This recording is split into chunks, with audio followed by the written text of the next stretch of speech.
сабақтың мақсаты. Бұл сабақта балалар сендер өлеңді түсініп оқисыңдар, ондағы тірек сөздерді пайдаланып сөйлейтін боламыз. Түсінікті ғой, балалар? Жақсы, олай болса оқуларыңызды аша қояйық. Кім сабаққа қатысып айтатын болса, менің алдымда келіп асықты не істейді? Алып, сөздерді түсінікті ғой, иә?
деп түнде шошып оянған, түн ұйқысын төрт бөліп, түнде бесік таянған. Кім туралы айтып жатырсыз? Ана туралы айтып жатырмыз, солай ма? Өлеңде кәдімгі шындық айтылып тұр, балалар? Сендерді кім бағады? Анамыз бағады, солай ма? Олар түнде ұйқысын бөледі, ұйықтап қалмайды, солай ма? Менің балам ұйықтап жатыр ма екен? Жылап атқан жоқ па деп түн ұйқысын бөліп ұйықтайды. Бұл адам ана екен, балалар? Өлеңнің авторы кім? Алтынсарин. Жақсы, оқулықтарыңызды ашамыз. Жайлап осы өлеңді оқи қояйықшы. Алтында тұрмайды ма? Ұйықтамай, міне осы аналарымыздың біз керемет қасиетін бағалауымыз керек. Сабыр, әдемі отырамыз, иә? Әңгіме билеп келіп отыр ма? Жақсы балалар. Келесі оқулығымыздың келесі бетін аша қояйық. Қараймыз. Бірнеше өлең бар, иә балалар? Бір емес, екі өлең бар, солай ғой, иә? Түн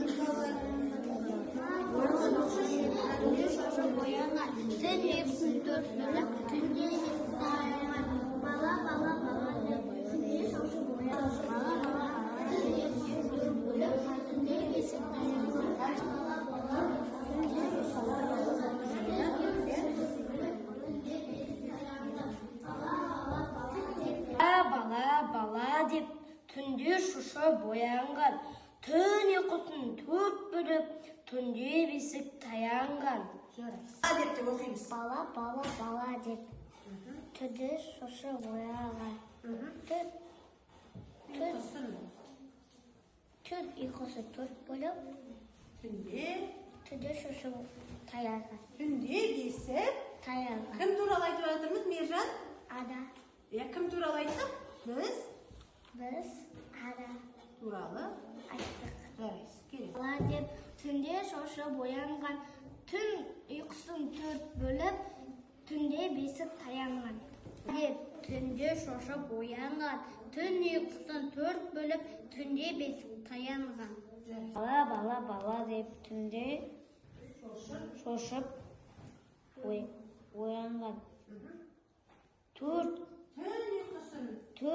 Түн ұйқысын төрт бөліп, түнде бесік таянған. Түнде шошып боянған, түн ұйқысын төрт бөліп, түнде бесік таянған. Бала, бала деп, түнде шошып боянған, түн ұйқысын төрт бөліп, түнде бесік таянған. Бала, бала, бала деп, түнде шошып боянған, түн ұйқысын төрт бөліп, түнде бесік таянған. Бала, бала, бала деп, түнде шошып боянған, түн ұйқысын төрт бөліп, түнде бесік таянған. Деп, түнде шошып боянған, Түн ұйқысын түн ұйқысын төрт бөліп, түнде бесік бесік таянған. жарайсыз. Бала, бала, бала деп, түнде шошып боянған, түн ұйқысын төрт бөліп, түнде бесік таянған. Бала, бала, бала деп, түн ұйқысын Түнде шошып боянған, түн ұйқысын түн ұйқысын төрт бөліп, түнде бесік таянған. Деп, түнде шошып боянған, түн ұйқысын түн ұйқысын төрт бөліп, түнде бесік таянған.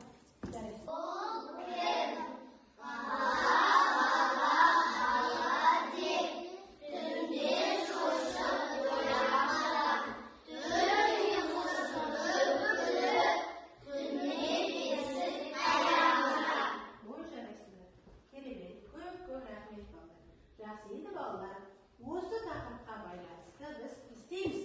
Түрлі тапсырмалар орындайтын боламыз. Қараймыз балалар. Жұптық жұмысы мен сіздерге тапсырма беремін. Ана, бесік, бала, ұйқы, әлди деген сөздер бар, оя жеке сөздер. Осының ішінен өзімізге ұнаған сөзге сөйлеп қараймыз. Келсіз ба? Бұл қандай жұмыс болады балалар? Көршімізбен бірге сөйлеп құраймыз. Келсіз ба балалар? Қазір меселер. Апай деген. Ана сөздің біреуіне сөйлеп құраймыз. Басқа жазайын.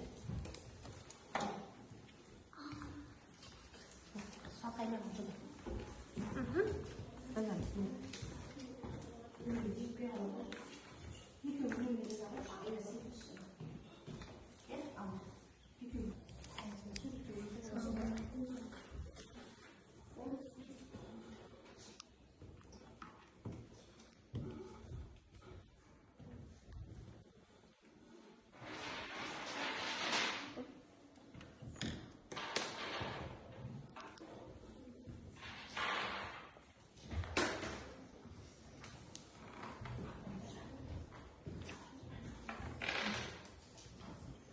Anamı жақсы көремін.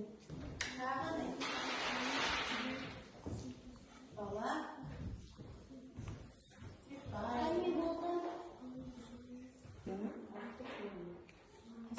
Біздің үйде бесік бар, жаза бере.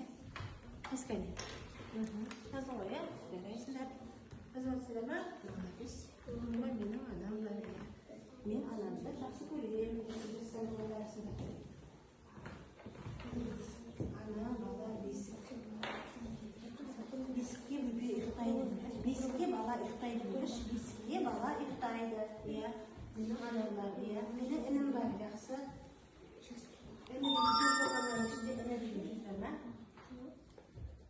Інім бесікте ұйықтайды деп жазады. Інім бесікте ұйықтайды деп жазады. Қашқанда бізде біздің анамыз бар. Біз оны жақсы көреміз деп жазсын бұлшыда. Бұлшыда. Болдым деген оқушы айтамыз балалар. Burada болдық па? Олай болса, бері қараймыз. Әркім өзінің көршісімен, яғни жұбымен бірге жауабымызды айтып отыратын боламыз. Келісіз бе? Екеуімен отырсыздар ғой. Жұбымен бірге манағы сөйлеміңді оқып береміз. Келісіз бе балалар?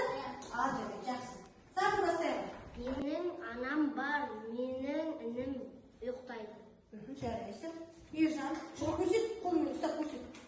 Адамды жақсы көремін. Жарайсың, жақсы. Бағым. Анамды жақсы көремін. Жарайсың. Менің көпем бар. Менің көпем бар. Жақсы. Жарайсың. Менің інім бесікте ұйықтайды. Менің анам бар. Отырып оқи бер. Мен анамды жақсы көремін.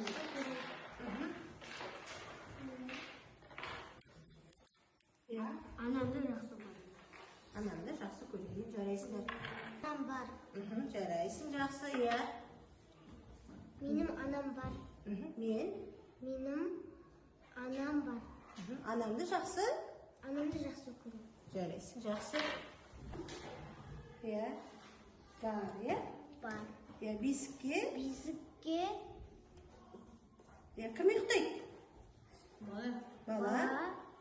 ұйықтайды. Жарайсың. Әлшер оқи ғой. Менің інім бар. Інім бесікте ұйықтайды. Ой, жарайсың, керемет. Көп рахмет. Жарайсыңдар балалар. Жақсы.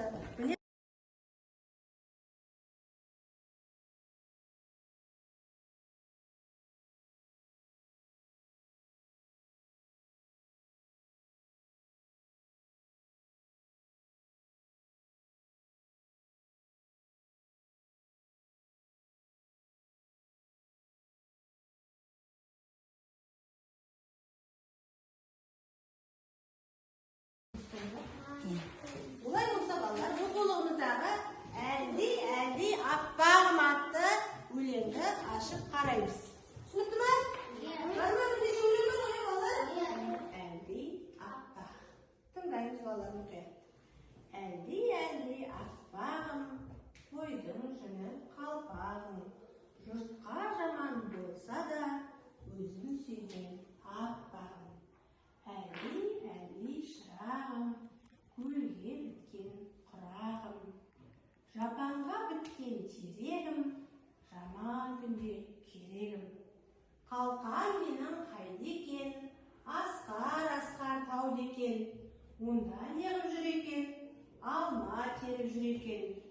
Айналайын шырағым, көлге біткен құрағым. Маңдайдағы құлдызым, аспандағы жұлдызым.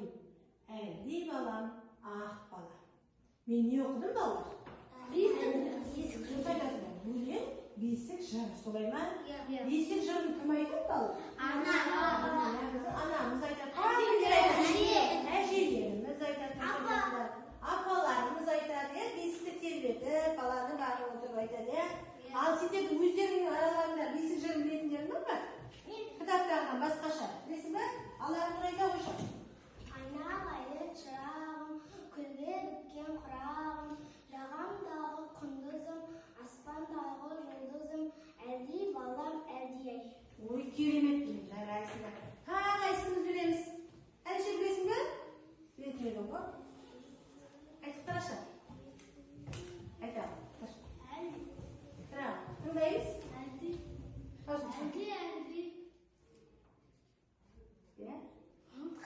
Жақсы. Қалай айтады балалар? Қандай бесік? Ақ көпем сосын. Беске жат көпем тойма. Енді осылайша баласын еркелеткен есімінде айтылады екен де бесік жыр балалар. Бесік жырын естігеннен кейін бала не істейді? Ұйқыға кетеді солай ма? Маужырап, тәтті ұйқыға кетеді. Жақсы, олай болса балалар өлеңді бала ғой. Содан кейін сіздерге керемет бір тапсырма беретін болады. Әлдей аппағым, қойдың жүні қалпағым, жұртқа жаман болса да, өзім сүйген аппағым. Жарайсың. Шағым, көлге біткен құрағым, жапанғаға біткен тірегім, жаман күнде керегім. Қалқам менің қайда екен, асқар тауды екен, онда нағым жүр екен, алма теріп жүр екен. Қалпағым, жұртқа жаман болса да, өзім сүйген аппағым. Жарайсың. Шырағым, көлге біткен құлағым, маңдайдағы құндызым, аспандағы жұлдызым, әлди балам аспандағы. Шырағым, көлге біткен құрағым, жапанға біткен терегім, жаман күнде керегім. Тауда екен, онда не ғып жүр екен, алма теріп жүр екен. Жарайсың. Айналайын шырағым, күнге біткен құрағым, маңдайдағы құндызым, аспандағы жұлдызым, әлди балам, ақ балам.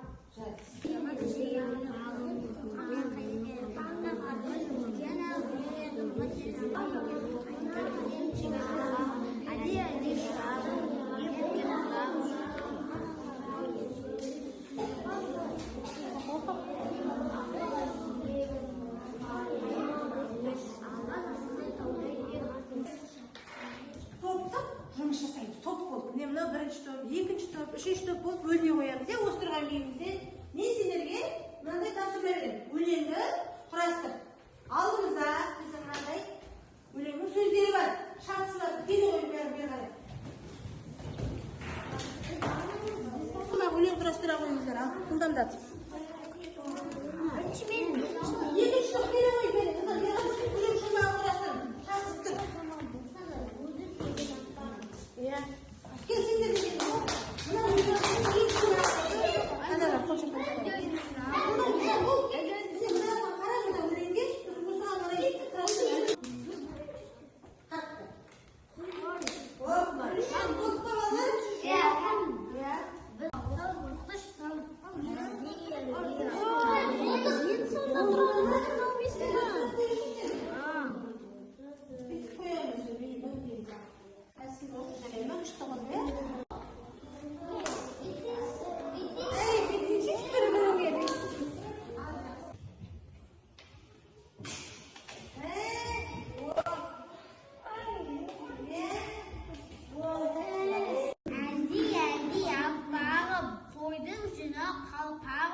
жұртқа жаман болса да, өзім сүйген аппағым. Жарайсыңдар, керемет балалар.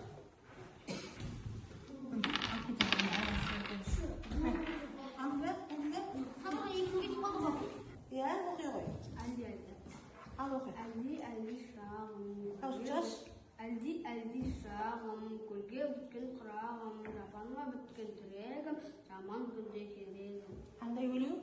Қай өлең? Әлди аппағым. Жарайсың, келіп бірақ.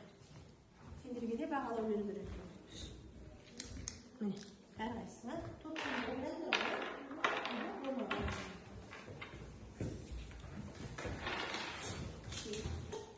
Қалқан менің қайда екен, асқар тауды екен, онда неғып жүр екен, алма теріп жүр екен. Ой, жарайсың, келіп. Топпен жұмыс орындайды. Орналаса қоямыз енді балалар. Оңға жүре қараймыз. Жақсы балалар. Жаңа сендер өлең шумақтарын құрастырыңдар, ә? Осыны біз дәл дұрыс құрастырдық па екен? Мына тақтадан қарап көрейік. Бірінші топ. Қараңызшы. Әлди аппағым, алдымыздағы өлең шумағымен жалғасып қараймыз. Қойдың жүні қалпағым, жұртқа жаман болса да, өзім сүйген аппағым. Дұрыс па екен? Жарайсыңдар. Келесі екінші топ қарап отырың. Қарайықшы, оқыңызшы.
жекелеген жұмыстар орындайтын боламыз, иә балалар? Көрдік пе балалар? Қарап тұрмыз ба? Білеміз ғой, ойынды? Ал кім келе қояды?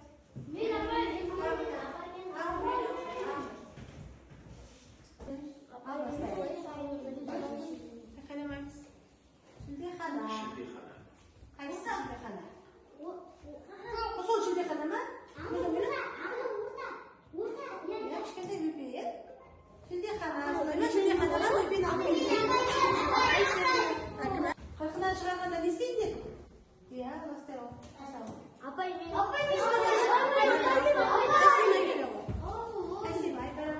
Бесікке салып.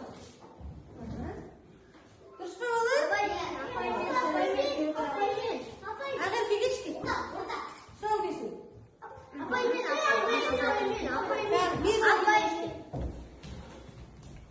Қыз ұзату. Ұзатып шығарып салады. Қызын сәукелей.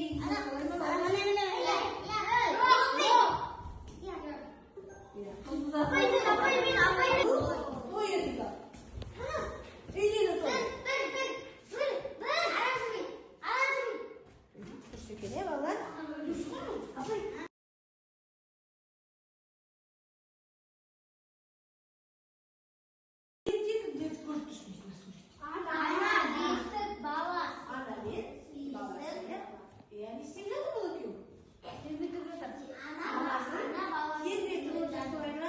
Баласын тербетіп отырып, не айтады балалар? Бесік жырын айтады. Анасы баласына не деп жатыр дейді. Бесік жырында не айтады балалар жалпы? Анасы солай ма? Ал сендерді аналарың қалай еркелетеді балалар? Иә. Әлше сені кім деп еркелетеді? Аликош дейді, иә. Сені? Ботақаным. Құмшағым дейді, тағымды, иә. Менің майғызым деп айтады екен, иә? Жарайсыңдар, жақсы. Дәптермен жұмыс жасаймыз, е? Дәптерімізге ақпанның 19-ы деп жазамыз. Мен жаза берем, алла сендер жазады. Еркелетеді. Соны дәптер беттеп сүре қойдық. Алдынан жазамыз. Анамыз қалай еркелетеді, соны жаза қойдық. Жазамыз. Иә. Шынымен ба? Жүрегім қоншағым деп еркелетеді екен. Мені сені қалай еркелетеді? Мені ботақаным күнім деп еркелетеді. Толық сөйлем айтайын, балалар? Иә. Мені майғызым деп еркелетеді. Сен үшін баласы. Мені құмшағым деп еркелетеді. Ақбаян. Мені Еркетайым деп еркелетеді екен. Әбілқайыр, сен үшін? Мені жаным деп еркелетеді. Мені жаным деп еркелетеді. Әсемай, сен үшін? Мені жаным деп еркелетеді. Жаным деп еркелетеді. Жақсы көресің, иә, жақсы сенде. Марғұлан, сен үшін? Мені жаным деп еркелетеді. Жаным деп еркелетеді екен. Жақсы. Есмұлдан, сені кім дейді? Мені Ботақаным дейді ме? Күшті екен. Айнас? жаным ботақаным дейді. Жаным ботақаным деп айтады екен. Сен үшін олар? Жаным ботақаным дейді. Сен тегіммін дейді ма сосын? Иә. Әлшер, сен үшін? Аликош дейді. Міне балалар. Осының бәрі отыра қоярайсың. Осының бәрі бізді анамыздың жақсы көргенінен шыққан сөздер ғой, балалар? Сен тегім десе де соның өзі бізге күшті көрмесін.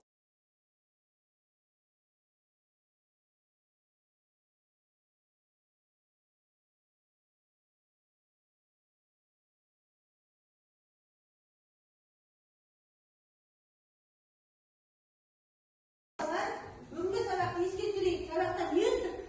Не туралы айттық? Бесік жыры туралы. Бірнеше тапсырмалар орындадық, солай ма? Олай болса, енді бізге балалар сабақты қорытындылау үшін қараймыз. Белгі бер. Мынандай жүрек шүйге сұрсақ, 10 бал аламыз. 9 балды мынандай белгі жасаймыз, е балалар? Әркім өзінің орындаған тапсырмасына қарай осындай белгі жасай қояшы кәде. Кім қандай сабыр жүрек басы жасап отыр, бір жанда солай екен. Жоқ, бәріміз жүрекше жасап отырмыз ба балалар? Марғұлан, сені жұдырың түйіп отырсың ба? Неге? Алты ұпай алып отырсың ба? Тапсырмаларды көп орындадың ғой, күшті ғой.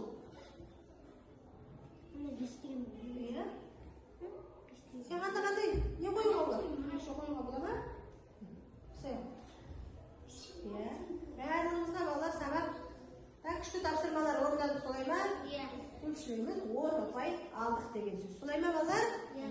Жүрекше жасап, сондықтан жасап отырмыз ғой, иә? Аққым, Ағерке қандай белгі жасайсың? Өзіңе ұнаған біреуін жасашы ал. Жақсы жүрекше жасайсың. Жарайсың.